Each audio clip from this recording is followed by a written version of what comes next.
Hello दोस्तों, आपका स्वागत है एक नए एक्साइटिंग ट्यूटोरियल में।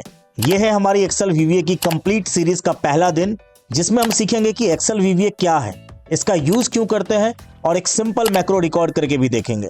अगर आप एक्सेल वीवीए सीखना चाहते हैं तो इस सीरीज को एंड तक जरूर देखिए। तो चलिए बिना टाइम वेस्ट किए शुरू करते हैं।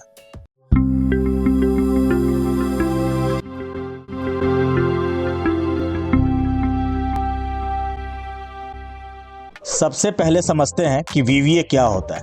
वीवीए का फुल फॉर्म है विजुअल बेसिक फॉर एप्लीकेशंस। ये एक प्रोग्रामिंग लैंग्वेज है। अगर आपको प्रोग्रामिंग लैंग्वेज नहीं पता तो मैं आपको बता दूं कि प्रोग्रामिंग लैंग्वेज एक भाषा है जिसमें कंप्यूटर से बात की जा सकती है। जैसे हम हिंदी या इंग्लिश में बात करते हैं, वैसे ही कंप्यूटर प्रोग्रामिंग लैंग्वेज समझता है। प्रोग्रामिंग लैंग्वेज का काम कंप्यूटर को इंस्ट्रक्शन देना है ताकि कंप्यूटर उन सभी इंस्ट्रक्शंस को फॉलो करके एक स्पेसिफिक टास्क को कंप्लीट कर सके। एक रियल लाइफ एग्जांपल से अगर मैं आपको बताऊं तो जैसे अगर आप चाय बना रहे हैं तो आपको ये स्टेप्स फॉलो करने पड़ेंगे। सबसे पहले आप पानी गर्म करेंगे, देन सेकेंड स्टेप में चाय पत्ती डालेंगे, थर्ड दूध और चीनी मिलाएंगे एंड फाइनली चाय को कप में डालेंगे। तो ये चाय बनाने के लिए आपको ये 4 स्टेप्स फॉलो करने पड़ेंगे। ठीक उसी प्रकार से अगर ये सारे इंस्ट्रक्शंस मुझे अगर कंप्यूटर को देने हो और कोई ना कोई कंप्यूटर से काम करवाना हो तो एक प्रोग्रामिंग लैंग्वेज का हम यूज़ करते हैं। ठीक उसी प्रकार से अगर आप ये इंस्ट्रक्शंस कंप्यूटर को देना चाहें तो आपको एक प्रोग्रामिंग लैंग्वेज का यूज़ करना पड़ेगा। वैसे तो कंप्यूटर में कई सारे प्रोग्रामिंग लैंग्वेज होता है, जैसे कि C++, जावा, जावास्क्रिप्ट, पाइथन, वीवीए इत्यादि, और हर इन प्रोग्रामिंग लैंग्वेज का अपना एक स्पेसिफिक यूज़ हम लोग करते हैं। जैसे कि एग्जांपल अगर मैं आपको बताऊं तो मुझे अगर एक गेम बनाना है तो मैं इनमें से जावा का यूज़ कर सकता हूं। वैसे ही मुझे अगर एक वेबसाइट बनाना है तो मैं एक जावास्क्रिप्ट प्रोग्रामिंग लैंग्वेज यूज़ कर सकता हूं। ठीक उसी प्रकार से ये जो वीवीए है ये भी एक प्रोग्रामिंग लैंग्वेज है जो माइक्रोसॉफ्ट एक्सेल, वर्ड और दूसरे ऑफिस एप्लीकेशन को ऑटोमेट करने के लिए यूज़ होती है। अगर आप एक्सेल में बार बार रिपीटेटिव टास्क को कर रहे हैं, जैसे कि data entry, formatting, report generation या फिर कैलकुलेशन, तो वीवीए की मदद से आप इन सभी टास्क को ऑटोमेट कर सकते हैं और अपना काफ़ी टाइम बचा सकते हैं। तो एक छोटा सा एग्जांपल से आप देखिए, स्क्रीन पर आपको एक्सेल का एक डेटा जो कि बिना फॉर्मेटिंग का दिख रहा होगा और मुझे इसको फॉर्मेटिंग करना है, इसमें काफ़ी सारे बॉर्डर्स वगैरह लगाना है, इसको कलर वगैरह यूज़ करना है मुझे, तो काफ़ी टाइम लग सकता है। लेकिन वहीं पर अगर मैं इसको वीवीए के थ्रू करूँ तो मेरा काफ़ी टाइम बचेगा। देखिए मैं जैसे इस पर कम टाइम में ये डेटा मेरा फॉर्मेटिंग हो चुका है। तो इसीलिए आई थिंक आपको पता चल गया होगा कि हम लोग आगे जो सीखने वाले इस कोर्स के अंदर हमारा वो काम जो बार बार हम रिपीट कर रहे हैं तो एक्सेल में वीवीए के थ्रू हम लोग कर सकते हैं। लेकिन आपके मन में एक इम्पॉर्टेंट सवाल उठ रहा होगा कि एक्सेल में मैक्रो और वीवीए में क्या डिफरेंस है। तो मैं आपको बता दूं कि अगर आप एक्सेल यूज़ किए हैं पहले भी तो आप मैक्रो का ज़रूर यूज़ किए होंगे। आपको मालूम होगा कि मैक्रो एक रिकॉर्डेड एक्शन का सेट होता है जो आप बार बार रिपीट कर सकते हैं। जैसे कि आप इस सिंपल एग्जांपल से समझ सकते हैं। अभी मैं आपके सामने एक सिंपल मैक्रो रिकॉर्ड करके दिखाऊंगा। तो जैसे आप देख रहे हैं मेरे पास एक्सेल के सेल में एक हेलो नाम का टेक्स्ट लिखा हुआ है और मुझे इसके ऊपर कई सारे फॉर्मेटिंग अप्लाई करना है। तो जो भी मैं अभी फॉर्मेटिंग अप्लाई करूंगा तो मैं क्या करूंगा, एक मैक्रो रिकॉर्ड कर लूंगा। तो इसके लिए सिंपली आपको व्यू टैब में जा करके यहाँ पर मैक्रो दिख रहा होगा, रिकॉर्ड मैक्रो पे आप क्लिक करेंगे और यहाँ पर जो भी आपको मैक्रो का नाम देना है, जैसे मैं चाहता हूँ इसका नाम फॉर्मेटिंग दे दूँ, और यहाँ पर आप अपना उस मैक्रो को रन करने के लिए शॉर्टकट की क्रिएट कर सकते हैं। तो मैं कंट्रोल शिफ्ट और C प्रेस कर लेता हूँ और ओके कर देता हूँ।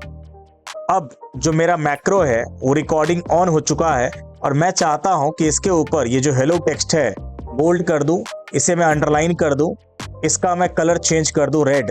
अभी देखिए मैंने 3 इसके ऊपर फॉर्मेटिंग अप्लाई किया और अब मैं जा करके दोबारा से व्यू में जा करके इसे स्टॉप कर देता हूँ। तो अभी आपने यही देखा कि एक सिंपल मैक्रो कैसे रिकॉर्ड होता है और मैंने इसका एक नाम दिया फॉर्मेटिंग और इसका एक शॉर्टकट रखा कंट्रोल शिफ्ट और C। ये जो मैंने भी स्टेप बाय स्टेप चीज़ों को किया है ये रिकॉर्ड हो चुका है। यदि मुझे ऐसा सेम टू सेम ये जो टेक्स्ट लिखा है फास्टैग इसे भी करना है तो मैं इस मैक्रो को जैसे ही यहाँ पे जाके और व्यू मैक्रो पे क्लिक करता हूँ और आप देखेंगे यहाँ फॉर्मेटिंग नाम का एक मैक्रो रिकॉर्ड हो चुका है। और यदि मैं इसे रन करता हूँ तो सेम टू सेम जो अभी आपने देखा इसके ऊपर फॉर्मेटिंग अप्लाई था वही फॉर्मेटिंग हो चुका है। और यदि मुझे यही रिपीटेड टास्क बार बार करना होगा तो इसके लिए मैंने एक सिंपल मैक्रो रिकॉर्ड कर लिया है। इसका मैं शॉर्टकट भी क्रिएट कर चुका हूं। जैसे आप यहाँ देख रहे हैं FCA नाम का एक टेक्स्ट लिखा है। यदि मैं कंट्रोल शिफ्ट और C प्रेस करता हूं तो ये देखिए सेम टू सेम वही फॉर्मेटिंग अप्लाई हो चुका है। तो आपने यही समझा कि मैक्रो जो होता है अगर आपको सिर्फ एक बेसिक टास्क ऑटोमेट करना है तो आप मैक्रो रिकॉर्ड कर सकते हैं। लेकिन अगर आपको ज़्यादा कंट्रोल चाहिए, कंडीशंस लगानी है, लूप्स यूज करने हैं या एडवांस लेवल का ऑटोमेशन चाहिए तो VBA का यूज करना पड़ेगा। तो आइए देखते हैं छोटे से एग्जांपल से। जैसे आप देख रहे हैं मुझे यहाँ पर डेटा एंट्री का काम करवाना है जिसमें बच्चों का रोल नंबर से लेकर के उनका स्टेटस तक एंट्री करवाना है। अब देखिए यहाँ पे मैं जो एंट्री करवाऊंगा वो तो बहुत ही सिंपल है, roll number, name, class, age, marks. लेकिन स्टेटस में बच्चे जो है पास या फेल है, यहाँ पर मुझे कंडीशन भी लगाना है कि पास तभी होंगे जब कुछ कंडीशन मीट करेगा और नहीं तो फेल होगा। तो ये काफ़ी एक जटिल काम लग रहा है मुझे। और ये चूंकि मैं चाहता हूँ कि ये जो एंट्री करेगा यूज़र जिसको मैं ये दूंगा उसको एक इनपुट बॉक्स बना के दूँ जिसमें बच्चों का रिकॉर्ड भी ऐड कर सके, डिलीट भी कर सके, सर्च भी कर सके। तो ये जो काम है इसके लिए मैंने क्या किया, एक VBA कोड लिखा है जिसको मैं अभी करके आपको रन करके भी दिखाऊंगा और ये समझ में आपको इससे आ जाएगा कि हम VBA को किस तरह से यूज़ करेंगे आगे जा करके आगे आने वाले वीडियोस के अंदर, राइट। तो देखिए यहाँ पर मैं सिंपली क्या करूँगा, मैक्रो में जाऊँगा और व्यू मैक्रोज पे जा करके यहाँ देखिए स्टूडेंट मैनेजमेंट नाम का एक मैक्रो आपको दिख रहा होगा। इसको मैं यहाँ से रन करता हूँ और जैसे ही हमने रन किया तो देखिए यहाँ एक मैसेज बॉक्स आपको दिख रहा होगा जिसमें लिखा हुआ है choose an option, add student, search student, delete student या एग्जिट। तो मुझे इसमें स्टूडेंट को ऐड करना है तो इसके लिए मुझे 1 प्रेस करना पड़ेगा और ओके करने पर ये देखिए एक फिर से मेरे को यहाँ पर इनपुट बॉक्स दिखा, एंटर स्टूडेंट नेम। तो मैंने क्या किया, यहाँ पर एक एंटर नाम कर दिया दीपक। ओके करने के बाद एंटर क्लास तो मैंने लिख दिया 5th, देन एंटर एज मैंने लिख दिया यहाँ पर 12 एंड देन मार्क्स 60 लिखा और एंटर करने पर ये देखिए स्टूडेंट एडिट सक्सेसफुली। यहाँ स्टेटस भी आपने देखा कि ऑटोमेटिकली ये बता रहा है कि पास है। तो ये अपने आप नहीं बता रहा है, इसके पीछे जो कोड है वो मैं आपको दिखाना चाहता हूँ और इसीलिए ऐसे कामों के लिए हम VBA का यूज करते हैं। और ये एक सिंपल सा एक छोटा सा एग्जांपल है अभी आपके सामने। तो चलिए देखते हैं इसके पीछे का कोड।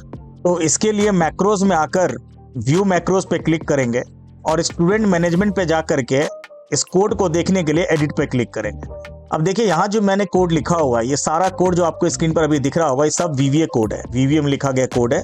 और आपको बिल्कुल भी घबराना नहीं है क्योंकि ये सारे कोड हम आगे जाके सीखने वाले हैं।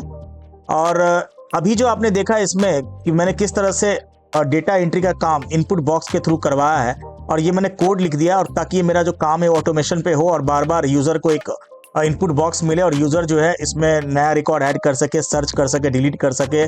और आपने देखा कंडीशन भी सेट है, उसमें स्टेटस अपने आप आ रहा था। यहाँ देखिए लिखा भी है if marks is greater than equal to 50 then pass हो नहीं तो फेल हो। तो ये VBA कोड जो आप देख रहे हैं स्क्रीन पर आपको समझ में आ गया होगा कि जब भी मुझे कुछ बड़ा एडवांस में कुछ ऑटोमेशन करना है तो हम लोग VBA का यूज़ करते हैं और छोटे मोटे कामों को रिपीट करने के लिए हम लोग नॉर्मल मैक्रो का यूज़ करेंगे। तो आई थिंक आपको दोनों में अंतर समझ में आ गया होगा। एक्सेल में VBA को यूज़ करने के लिए आपको डेवलपर टैब अनेबल करना होगा। यदि आपके एक्सेल में डेवलपर टैब नहीं दिख रहा है तो आप फाइल मेन्यू में जाएं, ऑप्शन पे क्लिक करें, देन नेविगेशन से कस्टमाइज रिबन पे क्लिक करके यहाँ से आप मेन टैब्स में यहाँ पर आप चेक देखिए कि डेवलपर चेक है या नहीं है। अगर चेक नहीं है तो चेक करके ओके कर दीजिए। जैसे ही ओके करेंगे तो आपके मेन मेन्यू में डेवलपर टैब आपको दिखेगा जहाँ से आप विजुअल बेसिक, मैक्रोज और भी कई सारी चीज़ें देख पाएंगे। तो अगले वीडियो से मैं आपको इन सब चीज़ों के बारे में बताने वाला हूँ। आज हमने सीखा कि एक्सेल VBA क्या है, मैक्रोज और VBA का डिफरेंस, डेवलपर टैब कैसे अनेबल करें और अपना पहला मैक्रो कैसे रिकॉर्ड करें। अगले वीडियो में हम VBA एडिटर के बारे में डिटेल में समझाएंगे और अपना पहला मैनुअल VBA कोड लिखना सिखाएंगे। अगर आपको ये वीडियो पसंद आया हो तो लाइक करें, कमेंट में अपना डाउट लिखें और चैनल को सब्सक्राइब करना ना भूलें। मिलते हैं नेक्स्ट वीडियो में।